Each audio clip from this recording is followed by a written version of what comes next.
If you're a firstborn child, just know you were born as a backup parent. When your siblings were learning to be children, for you are learning to be responsible.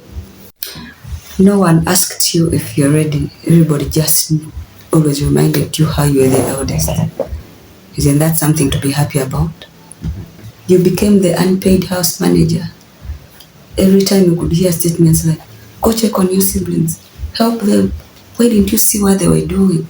And then sometimes in your mind you're like, am I the parent of this child they are shouting at me to take care of? But of course you cannot say it. And let's talk about school. With the school, you must pass. No negotiation at all, because of course firstborn has to set an example, but sometimes you'll be like, for sure, which I'm setting an example for who exactly. But usually when I've grown up hearing these statements, they'll be like, if you're at home, usually the eldest child has to set an example for others. If the eldest child drops out of school, it means those ones behind will also drop out of school. Like, they struggle at school, they will not be at school firm, because they'll be like, if my elder sister or my brother dropped out of school, why am I struggling? So the firstborn, always you have to pass. Yes, you should set an example whereby say that these others come from behind struggling to do better than you. And the funniest thing is, if it reaches a point in life and you, the firstborn, finally messes up, that's when everybody's shocked, and everyone also starts now considering you as a human being. That's after you messed up, not as you're growing, because if you're firstborn, you don't grow up as a child. You grow up as a parent. So when you mess up in life at some point, sometimes you even mess up when it's too late. Like, they can no longer help you resolve that issue because they would have done it before, but because they thought you were firstborn, they assumed you know. So when it reaches that point and you mess up, that's when there's shock everywhere, and people will be like, oh, like they begin looking at you also as a human being. Now, what is so annoying is, as for you, they're grooming you up like that, like as you're growing up like that. Guess what your young siblings are doing? For them, they are growing up experimenting life. They are growing up like going through every stage. They are children, they start as babies, they go to a stage of being children, they go through the teenage age, then they go through that youthful age, and then the elderly. But you, the firstborn, usually there are some stages you miss as you're growing up.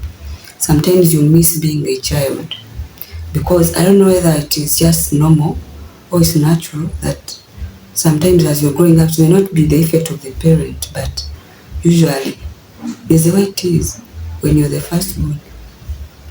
In your mind, you also feel that some things you do that are different from your siblings. I don't know how God did it, but there are some stages you miss. Usually you grow up being responsible. Like, they don't be responsible on you, but you still know who's responsible on the others. Yeah.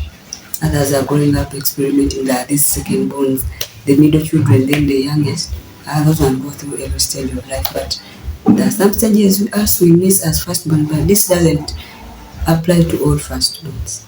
It depends on your background. There are some backgrounds where the parents are okay. Like, it may not need the firstborn to struggle a lot, but there are these middle income status households and poor households whereby the firstborn has to put in effort with the parent to see that things work. Yes, because you also, sometimes you become a parent to your parent, sometimes you become an advisor to your parents, because before they decide, they also ask you, can we do this, can we do that? Yes, so these responsibilities of firstborns don't apply to all homesteads. It depends. There are those planned kids whereby what do you now have to contribute to your parents? Nothing much. They are asked to do something for you. But there are these other middle income and poor homesteads where you be also a parent to make things work. Of course, sometimes it's normal. You see how your parents are struggling and you be like, let me try with them, say that I can also help my siblings. It comes to you and them, so you become another parent to your siblings. Yeah, there are some parents who are tough. Small things they shout at you because you as a firstborn, how can you do that? Firstborns out there, can we create a support group for us, or we are still managing life alone? Anyway, thank you so much for watching. I know the people who go through this, and there are those who are firstborns who don't go through it. Like I said, it's not for everyone. Thank you so much for watching. Please subscribe to my YouTube channel. Let's like our videos so that they are able to reach to many people. I love you all. Don't forget to drop your comment in the comment section down below. See you then in the next video. Bye.